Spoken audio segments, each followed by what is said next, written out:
Okay. You've been flirting around the question that Sam Heilman refers to as quantity versus quality. All right? And you've touched it at various places. But the fact of the matter is that Heilman identified 10 years ago or so what he calls actively active Jews and heritage Jews.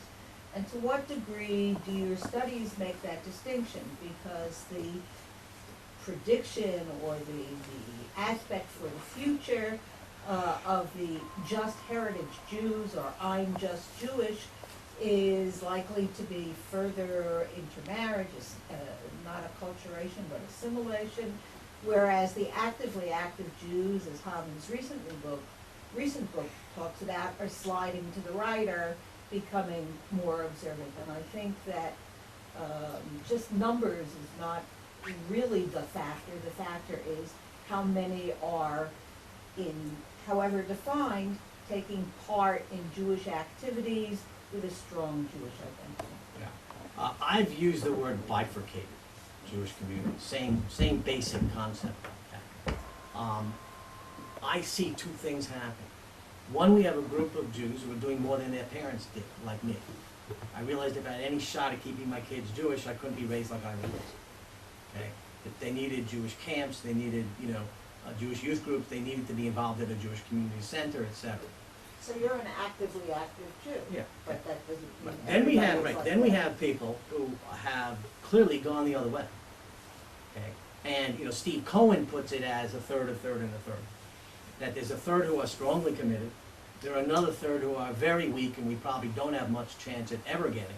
And then there's a third in the middle who we probably have a chance of getting more involved than they are currently involved, with a lot of additional effort. And that effort, by the way, is starting to come forward now. I mean, birthright has made a tremendous difference in the United States.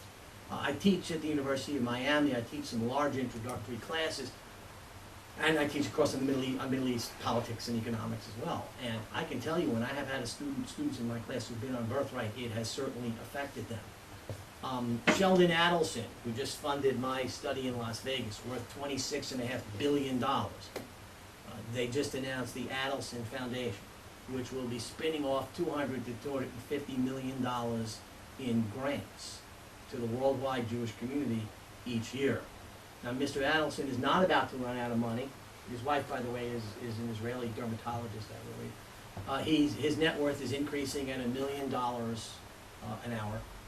Only Bill Gates and Warren Buffett are richer than he is, although Warren just gave away all his money, so I imagine Sheldon now fits in slot 2.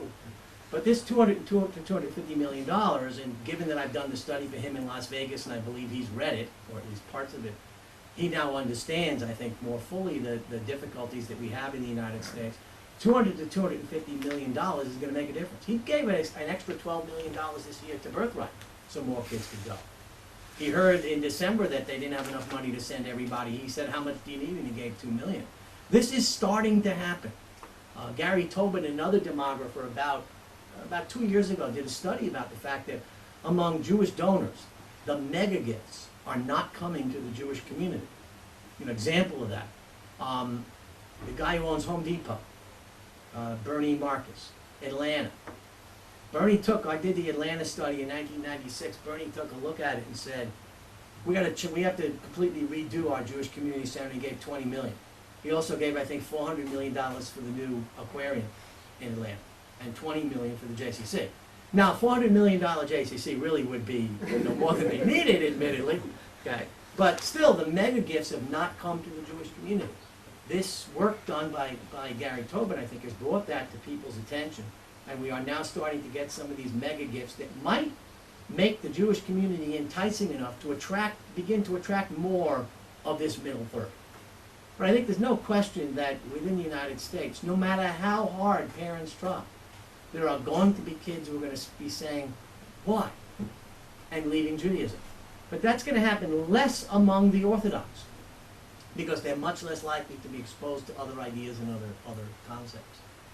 And so and what you're saying is correct. In all my local studies, we find some people who are totally assimilated, and others who are not. I'll give you another example of that. When we look at things like lighting Hanukkah candles, going to Passover Seder, well, we don't ask Yom Kippur anymore, and I'll tell you why. My wife couldn't fast for 7 years in a row because she was either pregnant or nursing. Okay, we only had 2 kids, but she nursed them until they were like 4. Okay. Anyway, we also don't ask if you drive on Shabbat anymore. Because many years ago, some woman said, I was a survey respondent, I answered I don't drive on Shabbat, but then again, I don't drive on Sunday, Monday, Tuesday, Wednesday. So some questions we don't ask them. But Hanukkah candles, Seder, Shabbat candles, kosher, okay. We look at those 4 things. They're much more likely to be done by younger households than by older households. But then again, so is having a Christmas tree. Much more likely. In many communities, 25 to 35% of Jewish households have Christmas trees. Many do both. Yes. Now, you know, they're lighting, now for a holiday which was anti-assimilation, which is what Hanukkah was all about, right? I try to point out to people that, you know, how ridiculous it is to put the 2 holidays together into Kwanzaa Christmaka, I think, because they're trying to add Kwanzaa, this new black holiday, and so we have this new holiday called Kwanzaa Christmaka, something like that. Okay? But it is interesting that the younger households are actually more likely to be involved in religious practices than are the older households. The idea that the older Jews in the United States are the ones who are carrying on the tradition and the younger people leaving it behind, not so. Okay? I mean, the Seder may not be my grandfather's Seder. I use a guitar. We sing Diana with, with a guitar. But it is still a long, according to my mother, too long Seder. Okay? Were there other questions? Yeah. I very much appreciated what I learned, but I'd like to ask for you to step away from being the demographer. Okay. And if we talk about the stock market of futures, on the basis of your study, what would you do to invest in the Jewish community as being a stock that has a future in America? Is it a good stock? Marginal? Is it going to lose? Would you sell out if you could? What is your feeling about the tomorrows of all of these statistics? I think there was didn't Look magazine many years ago do an article on it was Life. Look did an article on Jews, the ever-dying people. No, the vanishing American Jews. The vanishing, no, but there was once a Look article that said the ever-dying people. Yeah, right. Yeah. I think if we would come back here in the year 3000, I'm willing to bet there's still an American Jewish community. It might be smaller, okay? Or it might be larger. Or but it might be small, it might be larger, but I think I would bet smaller, okay? But those people who are in the tent, I think we will actually be doing more. Now, if I were advising, let's say, Sheldon Adelson's foundation on where to put the $200 to $250 million in interest, imagine, by the way, how many billions of dollars he put into this foundation in order to spin off $200 to $250 million a year in interest. Okay? Here's what I would tell. Okay? The 2 to 3 day a week Hebrew school hasn't worked. Okay? We need to invest more in Jewish day schools. I think that's clear. Although I will tell you that there are plenty of people who are good Jews and active Jews, like me, who went 3 days a week growing up. And there are studies that show that 3 day a week Hebrew school is equivalent to Jewish day school K through 6 in terms of how Jewishly people turn out as adults. In Miami, for the first time, we did a study, and we actually had more people with Jewish day school of 7 years or more than with Jewish day school of less than 7 years. And having 7 years or more of Jewish day school makes a big difference. Being in Jewish day school in your middle school and high school years makes an enormous difference. And so we need to invest more, not just in getting first graders in Jewish day school, but in getting 8th graders and 10th graders in Jewish day school, and that will make a bigger difference. I think the Israel experience is essential, and I think to turn any kid away from going to Birthright, okay, or on an equivalent trip is a serious mistake. If we could provide Jewish preschool for kids, Not so much, by the way, because of our need, because you're going to impact a kid at the age of 3 by having them draw and cut out a picture of a dreidel. But because by getting children involved in Jewish preschool, you get the parents involved in the synagogue, in many cases while mom isn't back to work yet. And one thing that shocks people, by the way, is that many people think that most American Jewish households, both mom and dad, are working full-time. Now, that's probably true in households without kids. But in households with children, maybe, I mean, I have a slide. I've done this for, I don't have to say maybe. I've had a slide. I've done this for this analysis for about 35 communities now. Depending on the community, anywhere from 30 to 50% of kids grow up where both mom and dad work full-time. And there are children in the household age 12 and under. So for children age 12 and under, 30 to 50% have 2 working parents. Okay? So, but if you can get the parents involved, if you can get the kid in the synagogue or the Jewish Community Center preschool at a time when mom is still staying home and has the opportunity to participate in the JCC or the synagogue and volunteer there, communities, households that might have joined the synagogue, let's say, when their kid hit 8 years old, 9 years old, right, in time for bar mitzvah, will now join the synagogue when their kid is 3 years old, and the Jewish community will benefit enormously from that in the long run, because these people, by the time their kid is bar mitzvah, then they're members of the synagogue, let's say, for 10 years. By the time their last kid is bar mitzvah for 15 years, they're less likely to drop out of the synagogue, they're more likely to remain members, they're more likely to remain active in the Jewish community. The preschool end, which Michael Steinhardt started to push at the last GA that was held here in Israel, in Jerusalem, and when we met, and Michael Steinhardt made this big announcement, and people are slowly starting to move to the fact that maybe what we have to do is say to Jewish parents, here's a preschool, and it's half the cost of sending them to a commercial preschool or a preschool being run by a church. And that, I think, could probably make a very, very big difference. Jewish sleepaway camps as well. I did some work for Blue Star Camps, which is in Hendersonville, North Carolina. It's not associated with any of the movements. It's an independent camp. It's not like a Camp Ramah from the conservative movement in terms of its Jewish content. It's a little considerably softer than that, but it is a Jewish camp. And we looked at the effect of Jewish camping, and so did Len Sachs at Brandeis University. And the effect of getting kids away on a Jewish sleepaway camp experience for 2 or 3 years in a Jewish environment where there's a service on Friday night, right? Shabbat activities, the camp doesn't stop, but the activities are different generally on Shabbat. Okay, they're less organized, etc. The food is kosher. 95% of the kids at the camp are Jewish.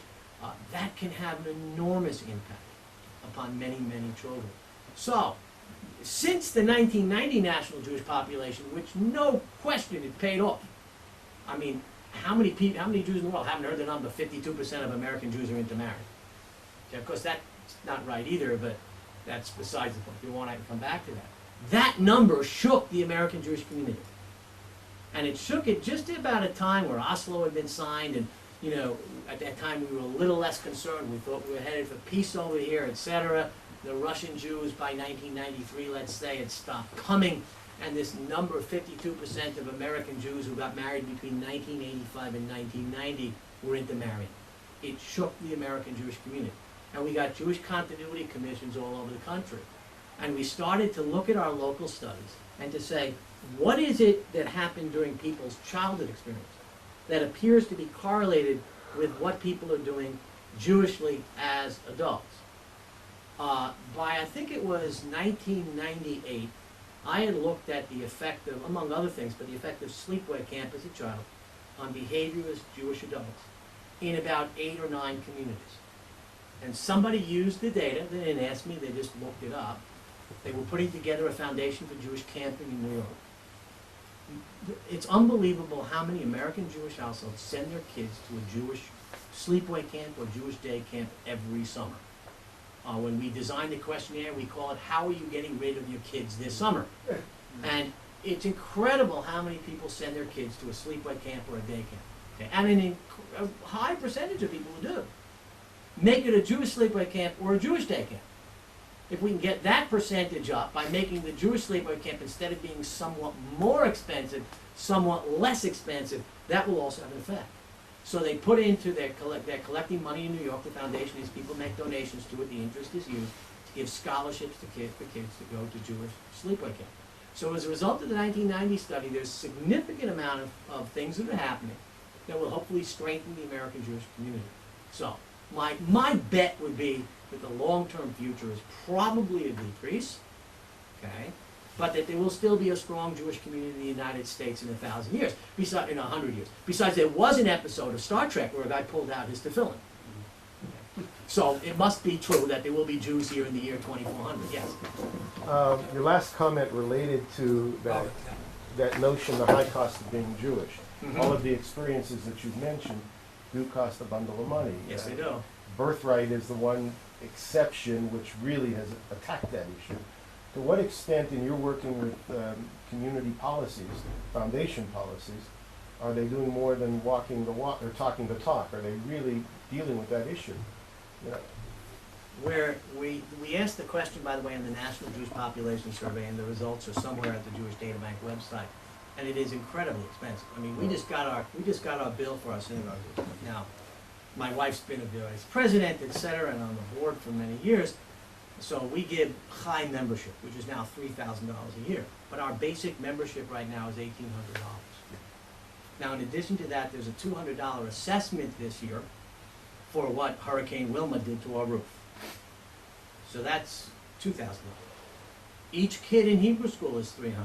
So that's $2,600. Then there's, your high holiday pledge that is kind of half expected.